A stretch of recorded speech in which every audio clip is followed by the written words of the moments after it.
month. Just little fun rituals. Listen, the astrology is going to be the astrology. You're going to make the life choices that you make.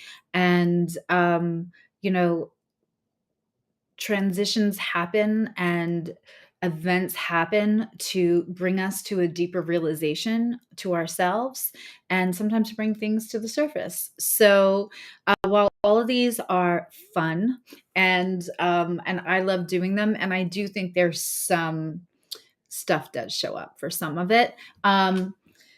What we're looking at is the fun things you can either be doing at midnight or the first if it's past midnight where you live. So the first one is there's the whole, if you've seen it on TikTok or anywhere else, there's the whole under the table thing.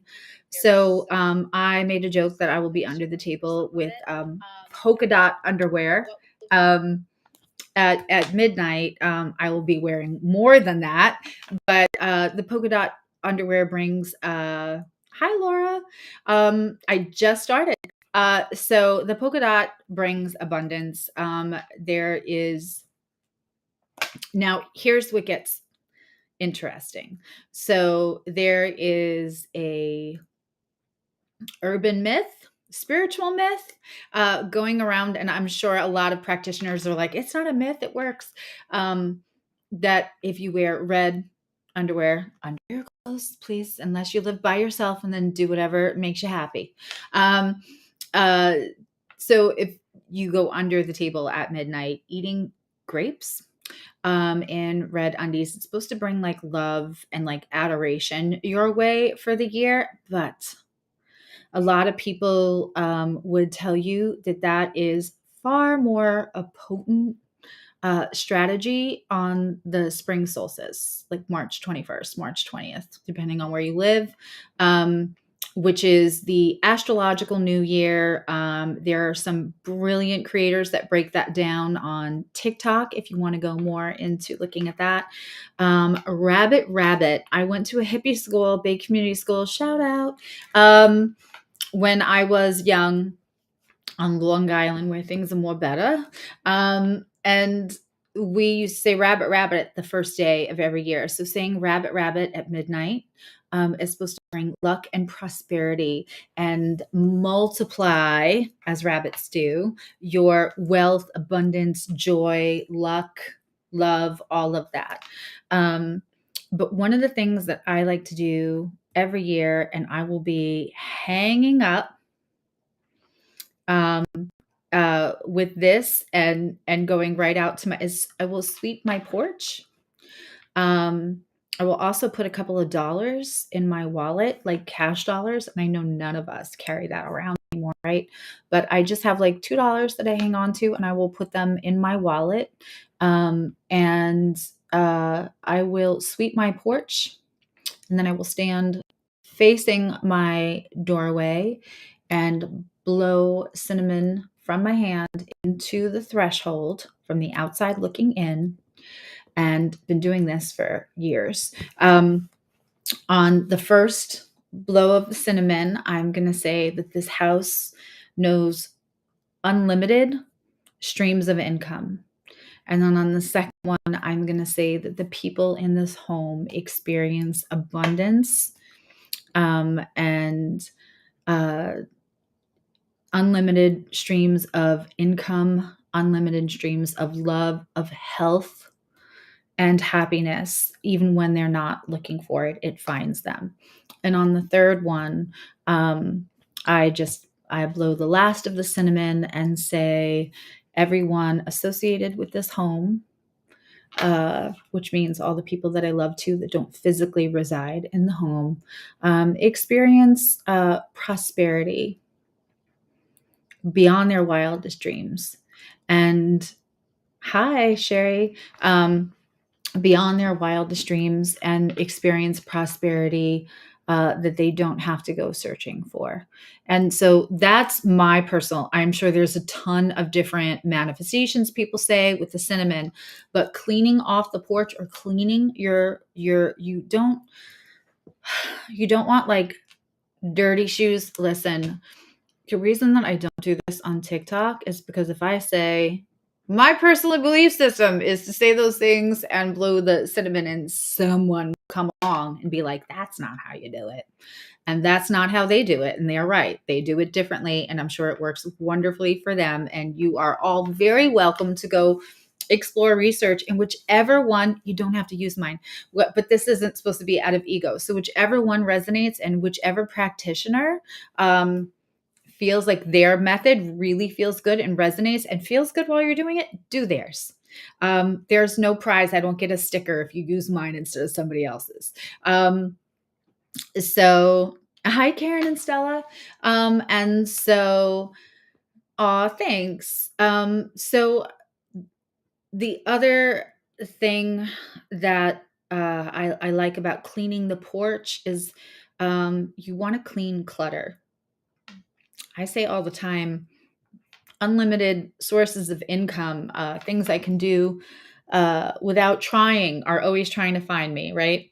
Money, love, abundance, health, happiness, travel, whatever it is, right? They're always trying to find me. I'm just trying to clear the path. I don't want to make it hard for the money to find me, right? It's adjusting the mindset, saying I'm so lucky all the time. I touched on this on Soul Navigation. If you don't watch the Friday night Soul Navigations, go do that. They're so much fun. It's a great community. It's a big community, but it's an awesome community. And Meredith's going live Sunday. I think she's doing like a 2023 live, which will probably be epic tomorrow morning or afternoon, depending on where you live.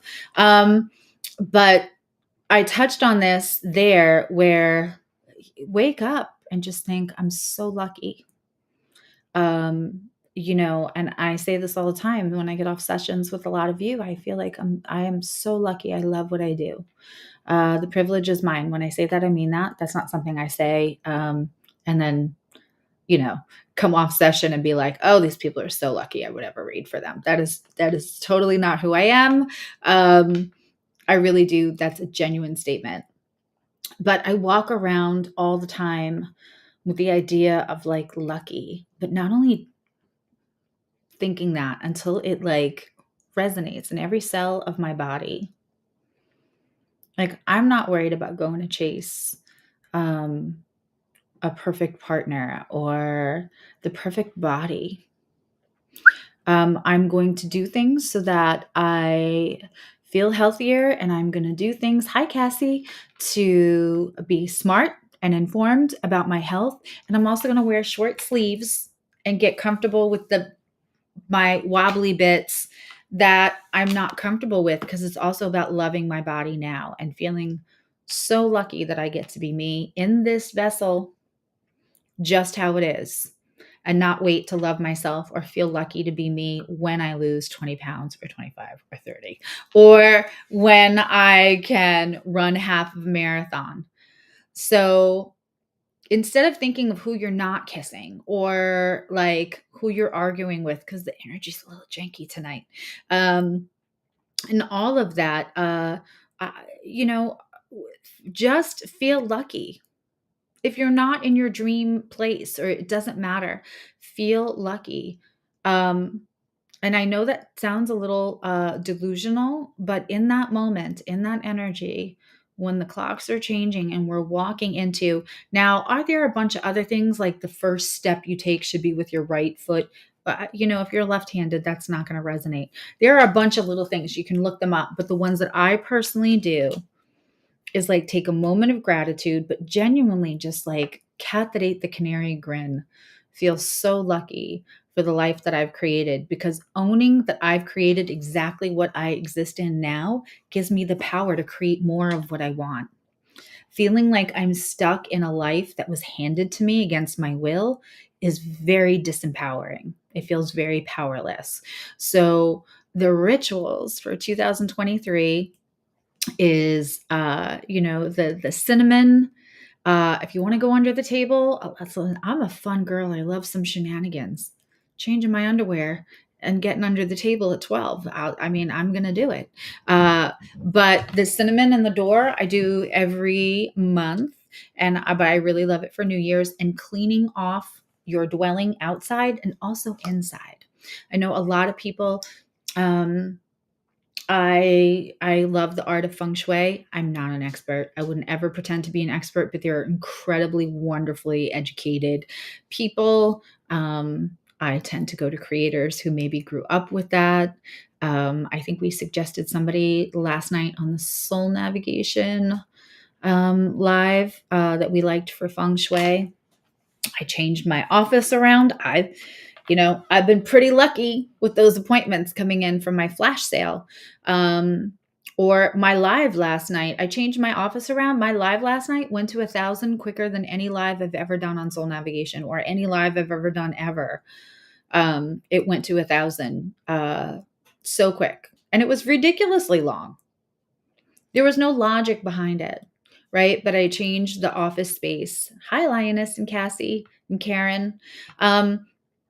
So I also like to keep the inside of my front door clean. Like I used to be big with like, oh, you take off your shoes and you put your shoes. I've stopped keeping them there, or I put them someplace away. They're just keeping that. If you don't want to like feng shui your whole house tomorrow, just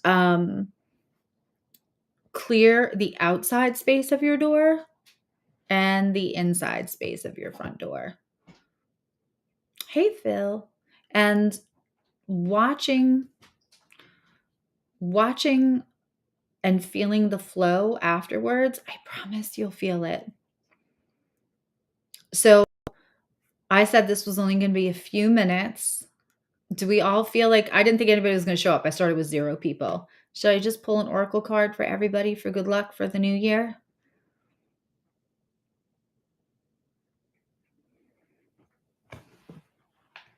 You also can be under the table eating an orange in polka dot underwear. Trust me. Look up under the table at midnight. But the under the table for love, lust, adoration. I would personally, I'm not going to do it for those reasons till the spring equinox. But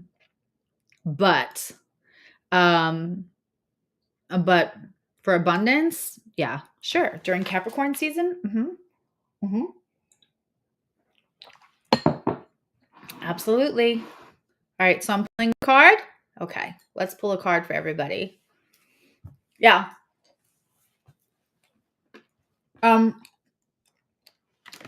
My happy ass is home for New Year's.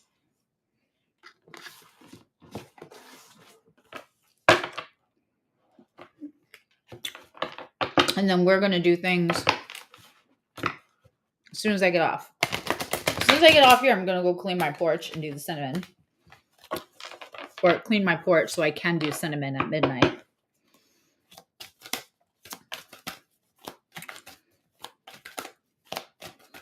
It's the Susie Evolutionary channel because with whatever makeup I have left on from way earlier today, which wasn't much, and my t-shirt, which I'm going into 2023 with the "You shall not try me" energy. All right. I feel like that's not enough. I feel like that's not going to pack the oomph. Hold on, people. Let's do this. Let's do a shadow card, right? What can we move? How maybe we don't see some of the ways that we're in our own way. Let's pull one for that. Let's pull one for love.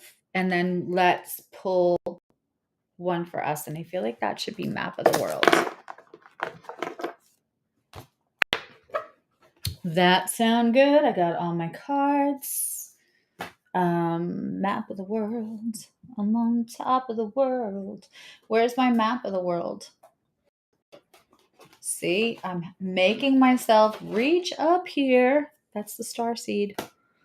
I know that book was over here. I'm making myself reach up for things even though it makes me cringe because this is what I'm working on. I invite all of you to like something that maybe, used to let bother you, you know, parts of us that we shame, what have you. For me, it's the arms. Here it is. I knew it was up here. Not completely crazy. So, I've had this shirt for a long time. It's not my first time at the rodeo.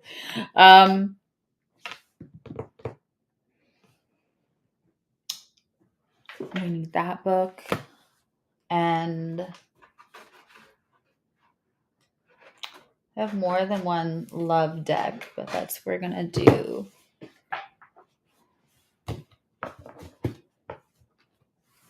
Yeah, I think that sounds good. Okay. All right, we all ready? I'm going to do the low light thing.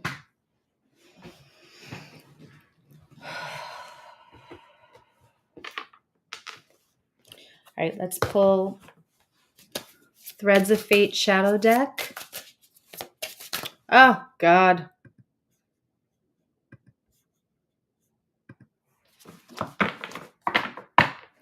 Let's let them guess what this is. But it's definitely not the Libra.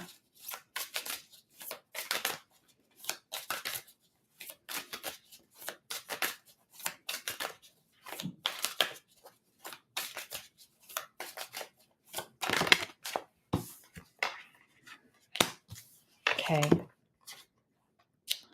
Is that one or two cards? These cards are so sturdy and thick, but it was two cards. Okay. We got two cards. I'm going to honor that. 115.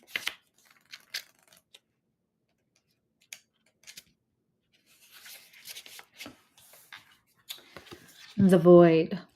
This is what we can move or shift out of our way to make our 2023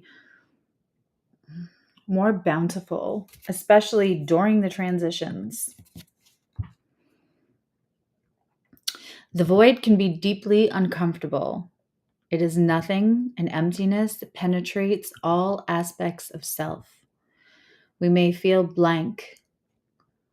What we were once passionate about could feel cold to us. We may not be able to see or sense anything about where we are going next. We may enter a void after all that we have known is not what we thought it was. It may feel like disbelief. It may feel like you don't have any faith. It may feel like you don't know what is real and what is not. This is the part we must surrender to. This may also indicate a time where you are questioning everything you believe in, spiritual beliefs, or questioning significance in the world. When you are in the void, you may have an instinct to fill the empty space. How crazy, because if you've been watching me lately, I keep talking about people realizing they've been a space filler and then pulling back from being a space filler. Because we can get uncomfortable here, we may miss some of the lessons we are taught constantly to push forward. The void teaches us to still be okay with uncertainty.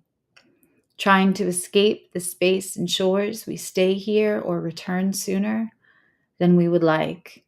You may have the instinct to fill the emptiness, but remind yourself that emptiness is like a prayer. I love that. And I co-sign to all of that stuff that card said. All of it. Stella, if you want to go to susieevolutionary.com, it's all like, it'll take you to the full slate. If you press that first button, if you go on Susie Evolutionary, it says find out or book a reading, and just go there and it'll show you how all the different readings, they're all different prices. And we have another, wow, this is, I just opened up right to the exact right page.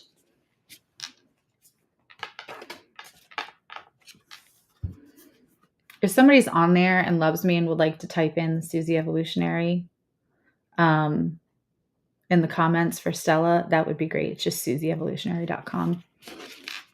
And they're on sale right now till Monday afternoon or Monday morning, depending on where you live. Okay. Get wild. Do I have this the right way? Yes. To connect with our wild nature is to bring ourselves into a state of balance. Having been raised in a culture that favors order, control, discipline, obligatory respect for authority, and many of us get a feeling of danger when we start to veer off the given path. This card is asking for you to spend some time with the primal, intuitive aspect of yourself.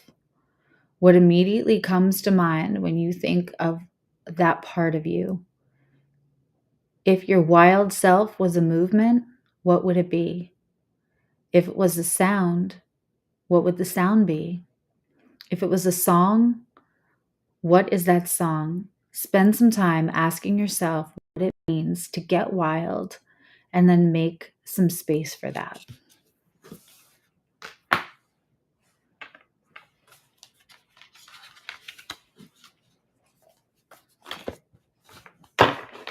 Okay, let's do a map of the world. The enchanted map, but I like to call it map of the world. The enchanted map oracle cards. Threads of Fate. God, these cards are they're gorgeous and they feel nice. They're like velvety.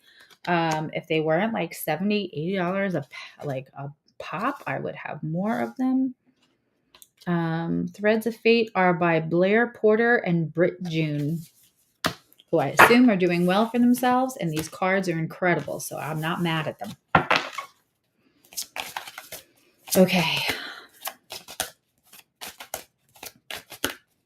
And now we're going to take a map, the Enchanted Map Oracle card from Colette Baron Reed. For this collective for New Year's Eve 2023. Okay. Into the unknown. That was a very sour note there, but I'm not trying to belt that out right now. All right. Look at this. Get wild, into the void, now into the known. I sense a theme here. It did come out upright. Life is an adventure, and often new opportunities will arise you won't know how to deal with. This is one of those times you're required to trust that this new phase will reveal wonders and miracles as you step into unknown territory. Imagine that you are not only a pathfinder, but a path maker. Whatever you inquiry, trust that you'll be safe. Stay aware as you discover new and marvelous territories and valuable treasures. This is all given the same vibes. And again, I talked about how, I think I might have talked about that in Libra because the nodes are going into their sign. And while Aries is like, hell yeah, uncharted territory, something's on fire, let's go in. Libra might feel a little less excited about crazy change that's on fire when the eclipses go through their signs. And I was saying that like the changes this year is here to take us to different places that we haven't been. We have astrological historical transits going on. And so that is to move us towards the change. None of us are meant to stay still and come out of any year the same as we went into it. So leaning into that ebb and flow is really important. All right, time for the love cards. Okay, I just did Libra a little while ago. I had a break to speak to Meredith. But I did Libra, I want to say like an hour ago. All right, I'm taking a combination of these. These are the romance angel oracles, and I feel like everybody has them. Sometimes they're a bit cheesy, but you know what? There's a large collective, so oh my goodness. So this is for possibilities of love that might come in for you in 2023. I'm not saying this is what's happening now. And these are the vintage journey of the divine connection. I got these 2 years ago. 2 birthdays ago. My birthday isn't quite. I got them on my 51st birthday. Right? Yeah.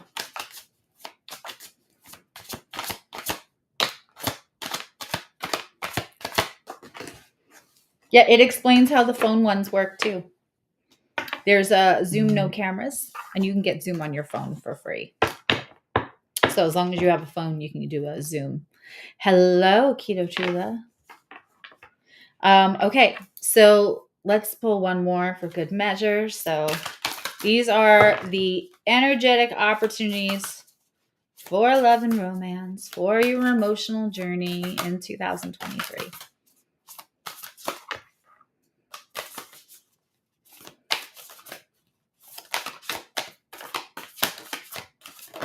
Okay.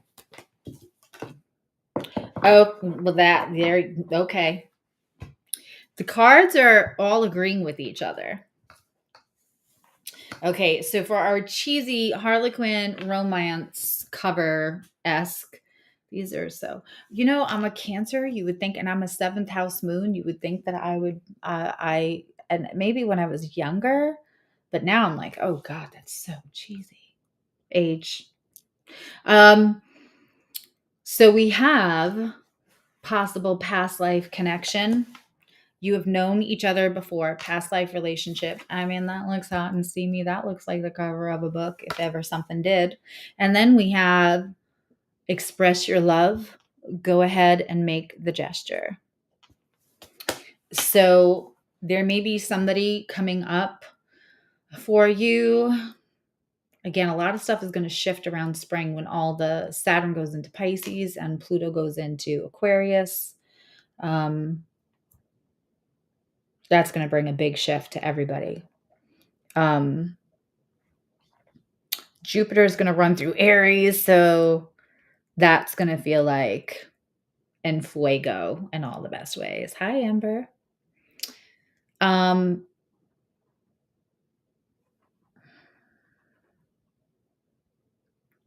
I think a lot of you are going to be healing from something that you think you're going to be healing from for a while.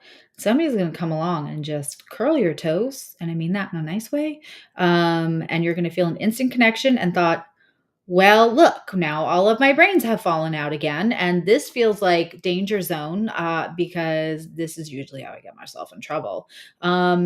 So you may be like a little flirty, but afraid to like go ahead and make a move. We are souls in meat suits on a spinning globe in a multi-universe, one of 5 gazillion galaxies, lit up by a thing that's eventually going to burn out. You're not getting out of this trip alive. Like, we are here to live life.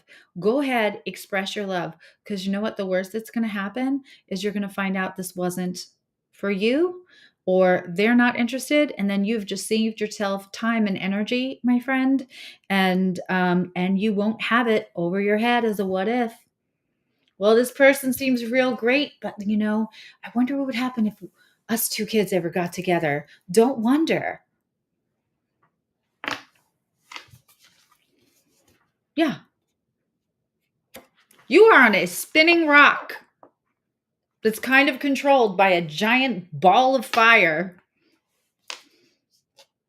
in a meat suit that holds a soul. Go ahead, make the gesture.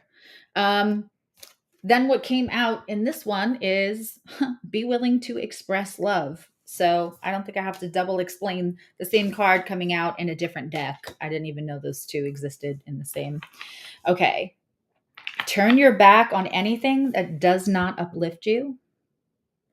Let others, God, these are all like, I feel like these are all confirming shit Susie says all the freaking time.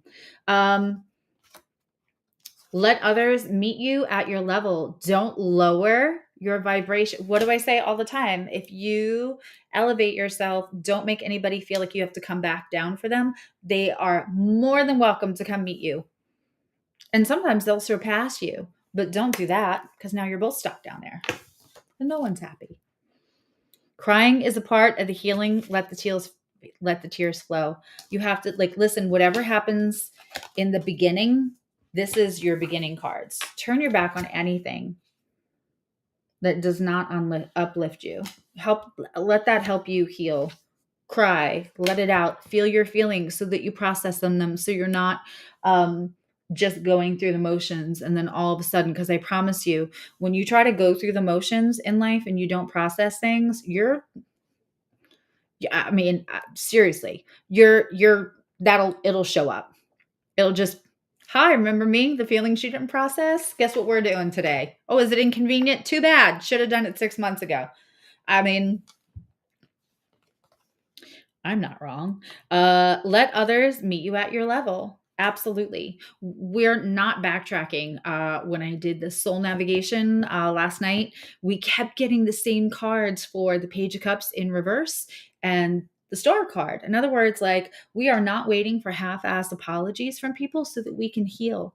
If I could just hear from them, if they would just say sorry, if they could just acknowledge their hurt, that would help me to heal. No, you can heal without their permission. You can heal without their half-assed apology to just get back in the door to brain surgery with a monkey wrench a little longer. Nope, we're not doing that. And the things that you want to prove to people, the things that you're working so hard to prove to people that naysayed you or didn't, or made you feel little, or told you couldn't, or told you were never going to do better than them, those people that you can't wait to prove it to how well you're doing, they don't want you to prove it to them. You're wasting your time. Those people who love you unconditionally don't need you to prove anything to them. You don't have to prove anything to them. And the people who you feel like you want to prove something to them, to put them in their place and show them they were wrong, they don't want you to prove them wrong. They would rather support their ego and be right than see you do well. They're not going to acknowledge it. You're wasting your energy. Don't wait on somebody else to allow yourself to heal, and do not waste any energy on proving things to people. What a crappy social construct that is. Some people are just looking to find reasons why you're not good enough to be in their life, or you're just less than, a little under par. Those are not your people. I just have your best interest in heart. I just want to make sure that you understand where you have changing to do. Okay. I promise you, for the people that are in this community, you're looking at change. You're exploring it all the time. You're interested in your own evolution. And if you have somebody that's been struggling or going through a big life change, I'm going to tell you one of the best things and one of the best ways to say I love you to somebody is ask them. Don't tell them what they need. Don't decide they need space. Don't decide they need, to be looked after every 5 minutes. Ask them, how can I best support you? Don't put judgment on their decisions. Don't put judgment on the person that made them in the bad place, or on the person that they want to go towards. That you don't do that. How can I best support you? You tell me, what do you need? How can I best support you? Because what you're doing is creating instant space for them to feel heard and known in the way they want to feel heard and they want to feel known. And not giving them another thing that they should or shouldn't be. When you get to this place, you'll feel better. then maybe they're not ready for this place. You just need this so you can get your mind off of it. Maybe they need to process. Let them tell you how they want to be heard and seen. It is the most lovely I love you that you can give somebody. And then give it to yourself. All right, guys, it's time for me to sign off. I said 15 minutes, but I just can't keep off of you all. Here I am 35 minutes later. Happy New Year, everyone. I will be back tomorrow. Meredith's going to go live. I'm going to go live after her and just do free card pulls for half an hour. So that's probably going to be, I'm going to say she's going live around 12:30. So I'm going to say probably around 2:33. I might be live doing free card pulls. But in between then, I'm going to be doing Scorpio and definitely Sagittarius tomorrow. We'll see if we get to Capricorn. Happy New Year. I love you. Know you love you. That's your mission for 2023. Go get cinnamon. Blow it in your door.